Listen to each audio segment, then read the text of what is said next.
to give an introduction to A, the channel, B, myself, and C, give context to this epic band that you will be seeing an interview of. Hi, this is Girls Don't Cry Online. Originally, this interview was for my college radio's radiothon. I want to also say that you will be seeing a lot of me on this channel because my co-host is a busy person, so she will not be in a lot of videos.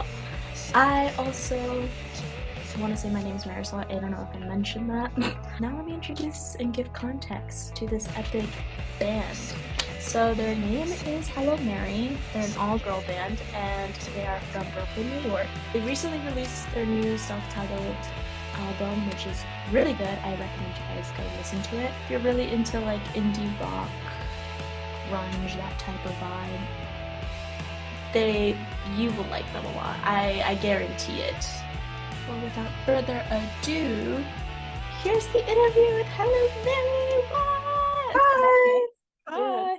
Do you guys want to introduce yourself for the radio? We're Hello Mary. My name's Helena. I'm Stella. My name is Michaela. You guys are so cool. Oh my god, I'm so excited again. I'm like fangirling right now, dude. A lot of my friends are like so excited for me to interview you guys, so you guys have a huge like support over here. Thank you guys so much. This is so exciting. But start off again, like I mentioned, I am very happy you guys are able to make it to this meeting. Again, you guys are very hectic, and I just wanted to ask, how's tour going? I know you guys are like on the road. I know it's like really overwhelming. I just want to know, how is it going? Are you guys excited for a show? Did you guys have a funny story recently at a show? Anything? Yeah, I mean, it's funny because I think a lot of people think that we're like on tour right now, but we actually aren't. We're in Anaheim right now for this NAMM convention, which is like a music instrument convention, because they're Reverend artists. So we've just been out here kind of like repping them and playing a couple shows. And then we played a couple shows with that band Deerhoof in Philly and Rhode Island. But we've kind of just been, and we like went to South by Southwest in Austin, but we haven't done like a continuous, like we've been like kind of doing stuff and then going back to New York. But it's been really, really fun. And this summer, obviously, we'll go on a more like traditional proper tour, which will be very fun and hitting a lot of places we haven't been to before. But yeah, so it's been good, but we've had rest time, in between. My friend is going to your Chicago show, so he's very excited to see you guys. So you guys are gonna Awesome. So very excited for that. Okay. You guys are such an epic girl band. I love you guys. You guys have such good art that you guys have put out. And as of recently, you guys also have a self-titled album, which is very epic, by the way. I have been listening it nonstop. Also, your guys' music video Special Treat, so good. Like sometimes I just watch music videos because they're so entertaining, and yours is so like artistic but also like chaotic, which I really love, especially for like a cool punk band like you guys. I wanted to ask, like, for me, I've like indulged in the riot girl genre, and especially with like a lot of girl bands like Baroque Assault and Sleater Kinney and Bikini Kill, and you guys kind of have that rustic, like very edgy style, which I really love. That's what got me so attached to you guys, because I was like, gosh, this is such a good like new up and coming band that is like hitting the scene, in which you guys should obviously know. You guys are amazing. I wanted to know, what are your influences? Do you guys appreciate the riot girl scene? Yeah, I would say we definitely appreciate the riot girl scene. We were actually just talking about this in our Uber from the airport. How we do frequently get identified with a lot of those bands, and we love them and they're awesome. But we feel like our music is pretty sonically different. But yeah, they're super cool, and our influences probably aren't any of those bands. Yeah. Like we respect and love a lot of those bands. Like all of the bands you named are really like influential and super important and like awesome. and definitely paved the way for us being able to like make music confidently and be recognized. But I think musically our influences are a little different. I think it's more like, I don't know. I mean, I don't want to just like list a bunch of male bands because we're also influenced by a lot of women. Yeah, Big Thief is probably our biggest influence. That's like our favorite band ever. So like Big Thief, Radiohead. Yeah, PJ Harvey. Courtney Barnett was a really big one. Mm-hmm. Yeah, I think that, yeah, we all really love Riot Girl, but definitely don't identify as a Riot Girl band. Yeah, I think it's easy for like women who are making music in like a band. Like, I don't know, I feel like it's kind of, people like to identify either like women solo artists or like all female bands as being like Riot Girl. And I think that while those movements are extremely important, just because there are women making music together doesn't have to be like inherently in that category, you know what I mean? Like, Yeah. I don't know, even with like distorted guitars and stuff, like I think there's still can be a distinction between Riot Girl and like other genres. Because I think if men were making the same music that we were making, like there would be no similarity to those bands, if that makes sense. I don't know. Yeah. But we really love all of them though.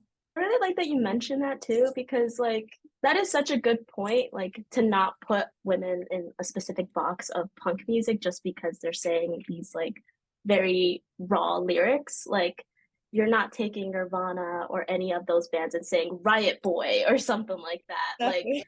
Like so I really appreciate that. That's a very good point. I do feel like you guys are paving the way for a lot of female punk artists though, especially with like it being more recent and it coming out now in this state of time. And also I want to get into your EP that you guys talked about, like it being produced during quarantine and like how that also influenced your entire like sound and how you guys are your future projects, I guess is what I'm trying to say. Because again, a lot of the songs off of your EP, like um a letter is like so sonically beautiful, by the way. I listened to it and I feel like the lyrics in a letter is so vulnerable. And I want to know if like quarantine influenced that and also what was the mindset, because you guys also started off during like college, like when you guys were young, like 15, and then one of you were 18. Like there was so much going on when you guys started this band. I just want to know, you know. Yeah, a letter was written way before COVID. So that was like, when was that? When we were in like 8th grade. So what year? Fucking like 4 years ago. 2018. 2019. Yeah. So that was not a quarantine song, but songs like Evicted, Sink In, Spiral, like pretty much everything off the LP were quarantine songs. Or like right before COVID is when we had our record release show for Ginger. And we played a bunch of the songs that are on the self-titled album. So those are old, but the ones off Ginger, like a letter, are like even older. So yeah. So insane. I'm sorry, but like 8th grade, like I wouldn't have thought any of those lyrics during that time. Like I was not in that. Like what? That is insane. There was a demon in me. She was deeply sad. Oh, literally, like middle school is like filled with inks, and you guys Yeah, just literally. Sometimes I'm like, damn, I will never write lyrics as angsty and sad because I will never feel, hopefully, as sad and disassociative as I did at that time. You know what I mean? no real like the perils of girlhood. Like it sucks. Speaking of your like recent, like during November, you guys had a Rolling Stone article come out. How did that feel? Like, first of all, that is such a great accomplishment, especially for you guys that are like, you know, starting off small and then starting to become big. Like, was that surreal? Was that a surreal moment for you guys? How did you guys feel? Yeah, that was definitely surreal. That was crazy. I remember we got told that we were gonna have like a feature online, and like that was already mind-blowing, and then they told us that it was gonna like run in the actual magazine, like with Selena Gomez on the cover. And we were shocked. And this, the day that it was put into all the stores and stuff, we were like going around, and I bought like 15, or no, I bought like 5 copies, but then everyone in my family bought like 5 copies. So collectively, I have a bunch of copies. But I think that the thing about press is that like I feel like nowadays you get put in Rolling Stone and it doesn't actually like directly translate to like, I don't know, like I feel like in like the 90s or something, if a band was in Rolling Stone, it meant like they were really making money. Like they were like had a full blown like career, and now it's like it's surreal and crazy because it has like a legacy, but it actually doesn't translate like as much as one might think. But it's still awesome, you know what I mean? But it's like, Yeah. I don't know, does that make sense? Yeah, no, like Surreal and totally. it's not.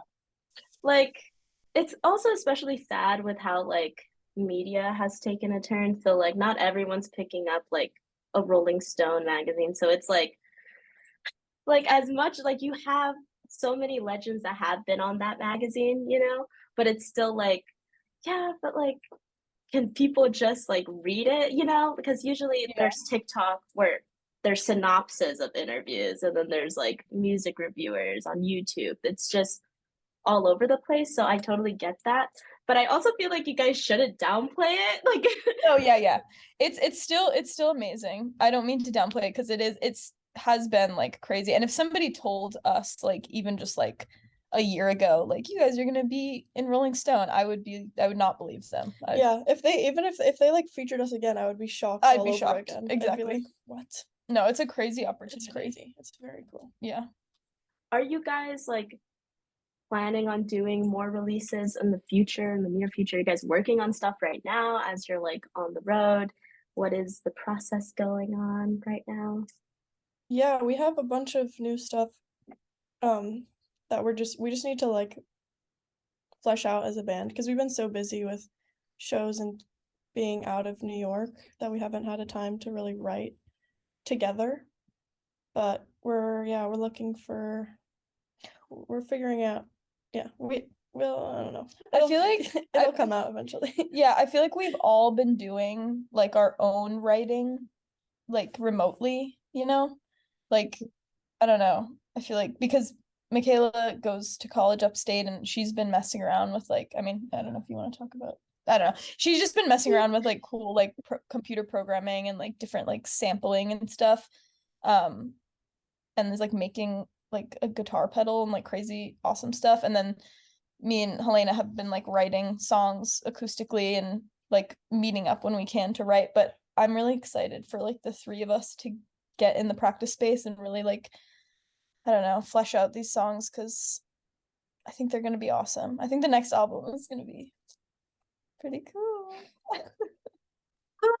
No, literally, yeah, no, your self-title is already baller and epic and swag.